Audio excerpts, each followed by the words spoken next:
Good morning to all of you.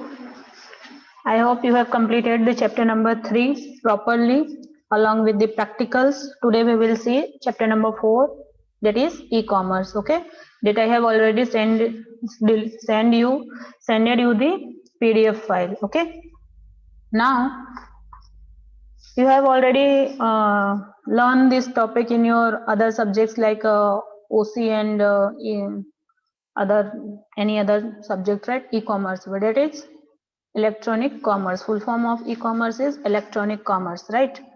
Now इस chapter में आपको करना क्या है, ये आपका टोटली थियोरी बेस्ड चैप्टर है और यहाँ पे आपको इसके एक्सरसाइज और जो मैंने पॉइंट्स हाईलाइट करके दिए हुए हैं, that is important definitions and points, सब पॉइंट्स, तो वो चीजें आपको कंप्लीट करनी है. ओके, सी यहाँ पे दिया हुआ, e commerce is defined as buying and selling of product services information using electronic media like internet.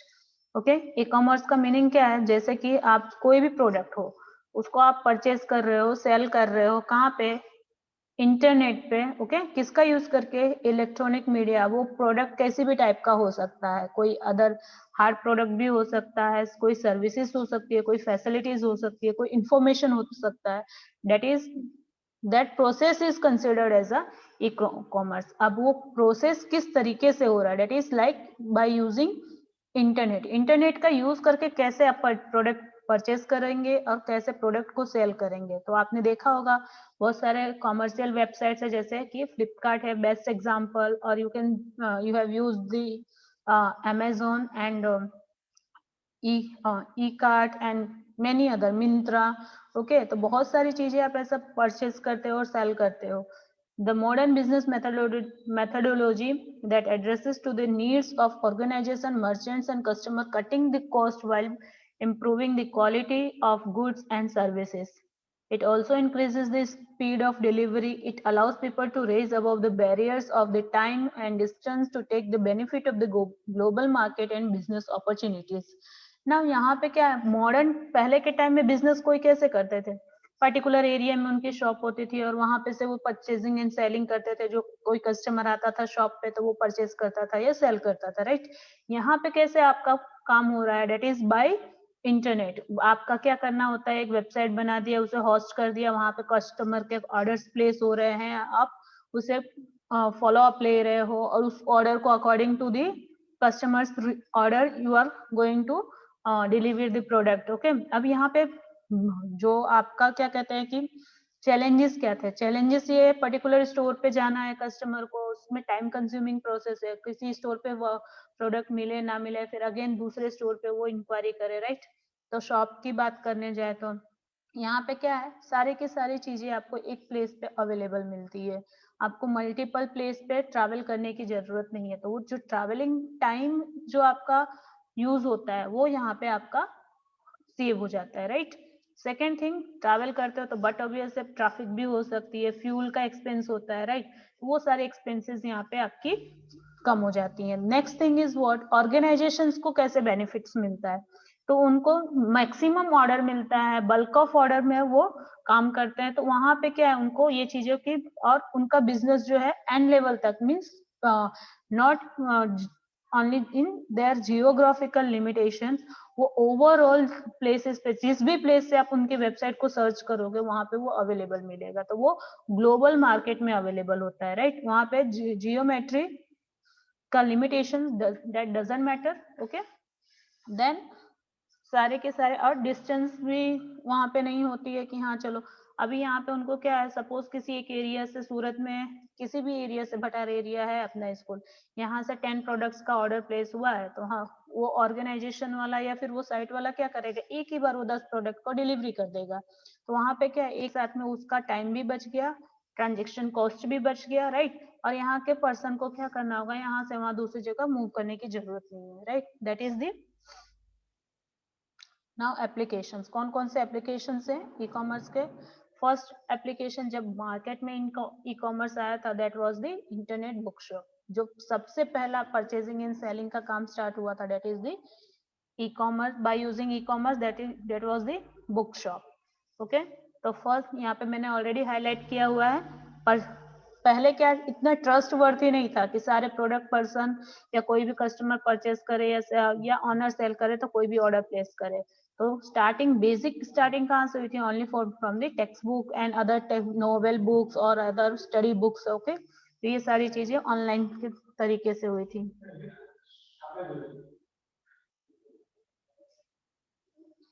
और वो इजीली शिफ्ट हो सकती थी, मींस एक प्लेस से दूसरे प्लेस पे डिलीवर इजीली हो सकते थे without any damage.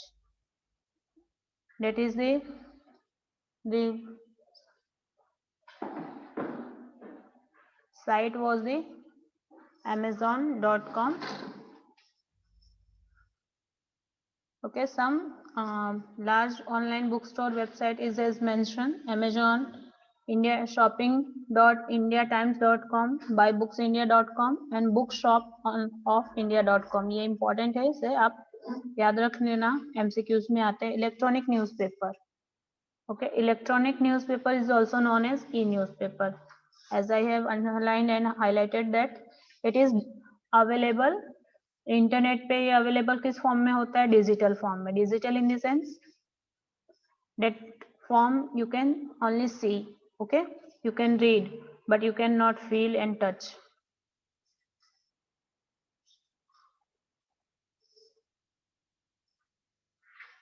You can now Washington Post का एक न्यूज़पेपर है, यहाँ पे आपके सामने दिया हुआ है। नाउ ऑनलाइन ऑक्शन सुना ही होगा। What is the meaning of auction and other? Online auction it means what? जो आपका the meaning of auction is नीलामी, ओके, और ये प्रोसेस आप ऑनलाइन कर रहे हो, that time that's why it is considered as a online auction. इसमें क्या होता है? कोई भी प्रोडक्ट को आप क्या कर सकते हो? परचेज कर सकते हो या सेल कर सकते हो at the customers bid price, okay. जैसे आपने मूवीज या सीरियल्स वगैरह में देखा ही होगा कि नीलामी किसी भी घर का या किसी भी सामान का कैसे होता है, उसी तरीके से यहाँ पे भी होता है। प्रोडक्ट ऑनलाइन उसके इंफॉर्मेशन अवेलेबल कराए जाते हैं और उसके बाद से वहाँ पे क्या होता है कि प्रोडक्ट की परचेसिंग, जो जितना हाईएस्ट प्राइस बोलेगा उस प्राइस पे वो क्या होता है? सेल होता है। That price is considered as a bid price, okay. और जो जितना हाईएस्ट प्राइस पे परचेस करेगा, that customer is considered as the highest bidder, okay.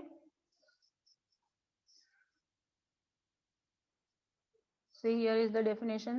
Some auction mechanism can be implemented using e-commerce technology which allows the people to bid on the internet is known as online auction. When you place a product for auction of these on these sites, you are the seller.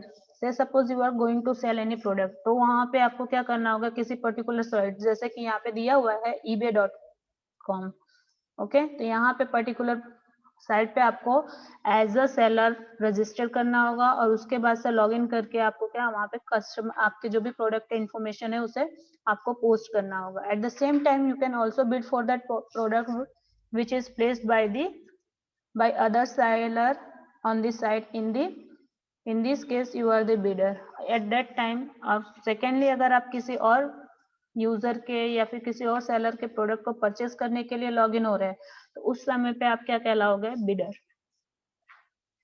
To sell the item through the online site, you need to first register with this site, as I told you.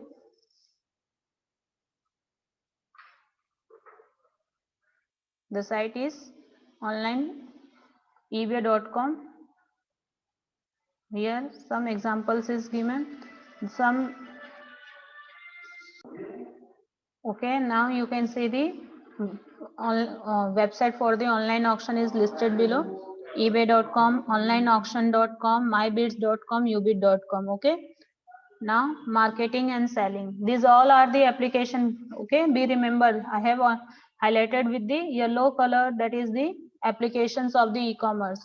See, first application was the online bookshop, second is electronic newspaper, third is the online auctions and fourth one is the marketing and selling. Say suppose अगर आपको किसी भी चीज की advertisement, what is the meaning of marketing and basic purpose, main purpose of the marketing is to advertise. Okay, the maximum marketing will gives you the maximum popularity.